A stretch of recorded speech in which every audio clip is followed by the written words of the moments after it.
भारत को अध्यात्म और साधना का केंद्र माना जाता है। यहाँ कई प्राचीन मंदिर हैं जिनका विशेष महत्व है। इनमें से कई मंदिर बेहद चमत्कारी और रहस्यमयी हैं। देवी देवताओं में आस्था रखने वाले लोग इसे भगवान की कृपा मानते हैं, तो वहीं अन्य लोगों के लिए यह आश्चर्य का विषय है। आज हम आपको एक ऐसे ही मंदिर के बारे में एक रहस्यमयी कथा सुनाने वाले हैं। हिमालय की गोद में बसे इस मंदिर का यह रहस्यमयी कक्ष साल भर में सिर्फ एक दिन के लिए ही खुलता है। यहाँ राजकुमारी के साथ कुछ ऐसा हुआ था कि वह हत्या देवी बन गई। हत्या माता की एक गांव पर असीम कृपा है, जबकि एक गांव के लोग तो यहाँ जाने से भी डरते हैं। तो आइए जानते हैं कि आखिर हत्या माता की पूरी कहानी क्या है। यह मंदिर हिमाचल के मंडी में स्थित है। इस जिले को पहले सुकेत नाम से जाना जाता था। मनोरम पहाड़ों के बीच बसे इस छोटे से गांव प्रांगण में ही महामाया देवी कोट का मंदिर है।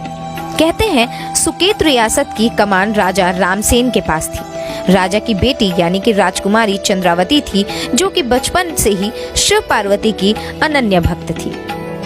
सर्दी के मौसम में एक बार राजकुमारी अपने महल में सहेलियों के साथ खेल रही थी। खेल खेल में एक सहेली ने पुरुष का रूप धारण कर लिया। इसी दौरान राजपुरोहित यहाँ से गुजरा। उसे लगा कि राजकुमारी चंद्रावती किसी अज्ञात युवक के साथ खेल रही हैं। पुरोहित बिना कुछ सोचे समझे तुरंत राजा के पास गए और पूरी बात बता दी, जिससे राजा क्रोधित हो उठे। लोक लज्जा से चिंतित राजा ने फौरन चंद्रावती को शीतकालीन राजधानी पांगणा में भेज दिया। चंद्रावती ने इसे अपना अपमान समझा और खुद को पवित्र साबित करने के लिए एक खौफनाक कदम उठा लिया। चंद्रावती ने रति नाम का एक विषैला विष शिला पर पीसकर खा लिया और उससे उनकी मौत हो गई।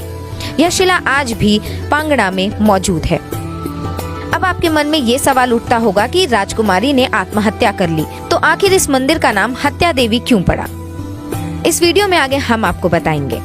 प्राण त्यागने के बाद देवी चंद्रावती उसी रात अपने पिता राजा रामसेन के सपने में आई और उन्हें पूरी कहानी बताई। देवी ने कहा कि मेरे मृत शरीर को महामाया देवी कोट मंदिर पांगणा के परिसर में दबा दिया जाए। इसे 6 महीने बाद दोबारा जमीन से बाहर निकालना।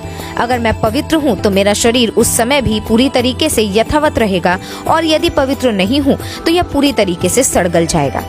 राजा ने सुबह फौरन राजपुरोहित सहित रियासत के ज्योतिषियों को बुलाया और अपने सपने के बारे में बताया। उनके परामर्श पर राजा तुरंत पांगणा के लिए निकले।